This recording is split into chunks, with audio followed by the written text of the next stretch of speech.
Assalamualaikum warahmatullahi wabarakatuh. Salam sejahtera untuk kita semua. Perkenalkan, nama saya Dianti dari kelas XB. Pada kesempatan kali ini, saya akan menyampaikan materi mengenai pengertian profesi guru, hak dan kewajiban guru, kompetensi guru, dan juga pilar pembelajaran. Sebelumnya, saya juga ingin mengucapkan terima kasih kepada dosen pengaku, yaitu Bapak MPD, yang sudah memberikan kesempatan kepada saya untuk menyampaikan materi ini. Baiklah, saya mulai pada materi pertama, yaitu pengertian profesi guru. Profesi guru adalah orang yang memiliki latar belakang pendidikan keguruan yang memadai, keahlian guru dalam melaksanakan tugas-tugas kependidikan yang diperoleh setelah menempuh pendidikan keguruan tertentu. Dan selanjutnya yaitu mengenai hak dan juga kewajiban guru. Berdasarkan pasal 14 ayat 1 Undang-Undang Nomor 14 Tahun 2005 tentang guru dan juga dosen, terdapat 11 hak guru. Nah, yang pertama, memperoleh penghasilan di atas kebutuhan hidup minimum dan jaminan kesejahteraan sosial. Yang kedua, mendapatkan promosi dan penghargaan sesuai dengan tugas dan prestasi kerja. Yang ketiga, memperoleh perlindungan dalam melaksanakan tugas dan hak atas kekayaan intelektual. Yang keempat, memperoleh kesempatan untuk meningkatkan kompetensi. Yang kelima, memperoleh dan memanfaatkan sarana dan prasarana pembelajaran untuk menunjang kelancaran tugas keprofesionalan. Yang keenam, memiliki kebebasan dalam memberikan penilaian dan ikut menentukan kelulusan, penghargaan, atau sanksi kepada peserta didik sesuai dengan kaidah pendidikan, kode etik guru, dan peraturan perundang-undangan. Yang ketujuh, memperoleh rasa aman dan jaminan keselamatan dalam melaksanakan tugas. Yang kedelapan, memiliki kebebasan untuk berserikat dalam organisasi profesi. Yang sembilan, memiliki kesempatan untuk berperan dalam penentuan kebijakan pendidikan. Yang 10, memperoleh kesempatan untuk mengembangkan dan meningkatkan kualifikasi akademik dan juga kompetensi. Dan yang terakhir, memperoleh pelatihan dan pengembangan profesi dalam bidangnya.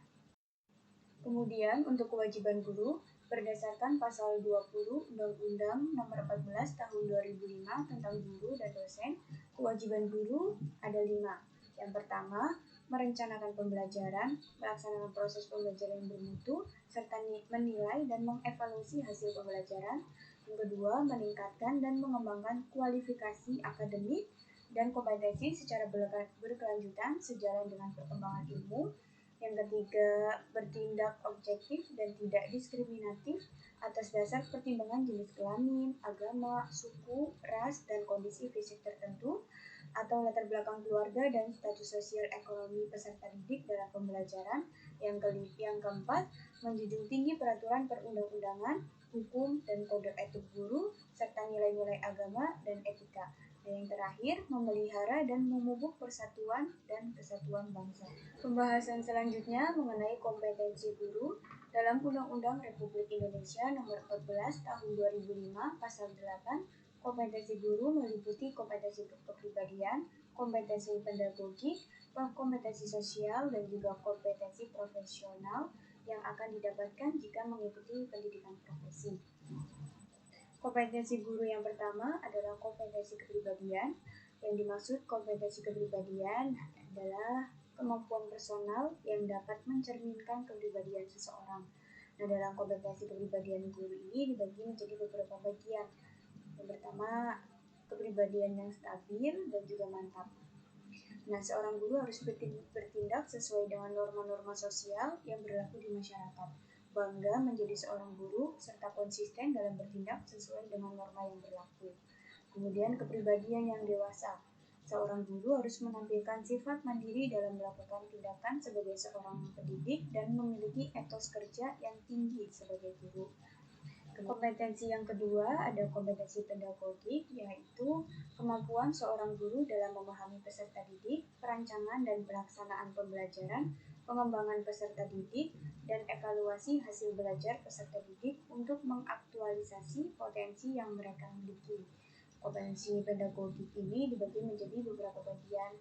Yang pertama, dapat memahami peserta didik dengan lebih mendalam. Nah, dalam hal ini, seorang guru harus memahami peserta didik dengan cara memanfaatkan prinsip-prinsip kepribadian, perkembangan kognitif, dan mengidentifikasi bekal untuk mengajar peserta didik. Kemudian melakukan rancangan pembelajaran. Guru harus memahami landasan pendidikan untuk kepentingan pembelajaran, seperti menerapkan teori belajar dan pembelajaran, memahami landasan pendidikan, menentukan strategi pembelajaran didasarkan dari karakteristik peserta didik, materi ajar, kompetensi yang ingin dicapai, serta menyusun rancangan pembelajaran.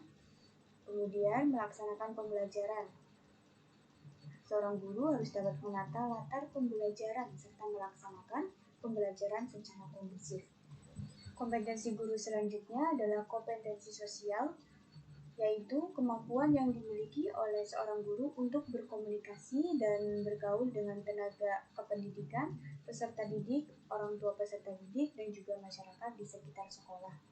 Nah, kompetensi sosial meliputi yang pertama ada memiliki sikap inklusif, bertindak objektif, dan tidak melakukan diskriminasi. Kompetensi guru yang terakhir adalah kompetensi profesional, yaitu penguasaan terhadap materi pembelajaran dengan lebih luas dan mendalam, mencakup penguasaan terhadap materi kurikulum mata pembelajaran dan substansi ilmu yang menaungi materi pembelajaran dan menguasai struktur serta metodologi keilmuan. Kompetensi profesional meliputi penguasaan terhadap materi, konsep, struktur, dan pola pikir keilmuan yang dapat mendukung pembelajaran yang dikuasai.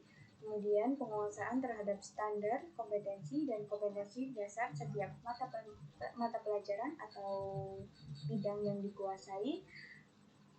Melakukan pengembangan materi pembelajaran yang dikuasai dengan kreatif, melakukan pengembangan profesionalitas secara berkelanjutan dengan melakukan tindakan yang reflektif, menggunakan teknologi dalam berkomunikasi dan melakukan pengembangan diri. Pembahasan selanjutnya yaitu mengenai pilar pembelajaran.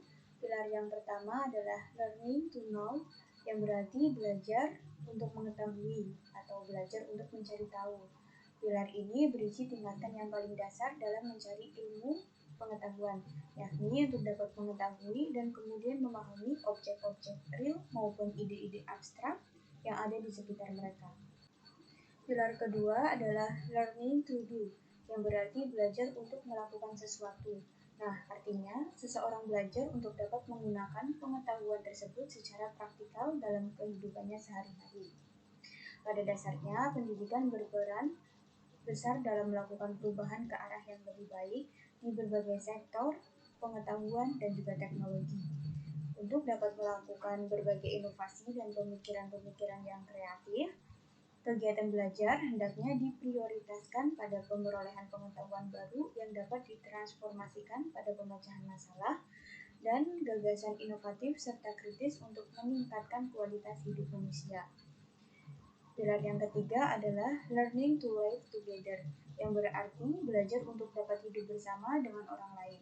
Dalam kaitannya dengan kecakapan abad ke-21, belajar satu ini berkaitan dengan keterampilan untuk dapat berkomunikasi dan juga berkolaborasi dengan orang lain, sehingga seseorang dapat mencapai target pribadi maupun target bersama kelompok maupun yang sifatnya universal bagi kesejahteraan umat manusia. Pilar yang keempat adalah learning to be, yang secara harfiah dapat diartikan sebagai belajar untuk menjadi. Kata menjadi yang seolah-olah menggantung di akhir kalimat ini seyogianya mengacu pada hakikat pendidikan sebagai upaya memanusiakan manusia. Dalam hal ini, learning to be berarti bagaimana melakukan pendidikan seorang dapat belajar untuk menjadi manusia-manusia yang memiliki harkat dan juga martabat sebagai manusia. Baik, terima kasih. Itu saja materi yang dapat saya sampaikan. Saya mohon maaf apabila ada salah kata dalam menyampaikan materi. Wabillahi taufiq wal hidayah. Wassalamualaikum warahmatullahi wabarakatuh.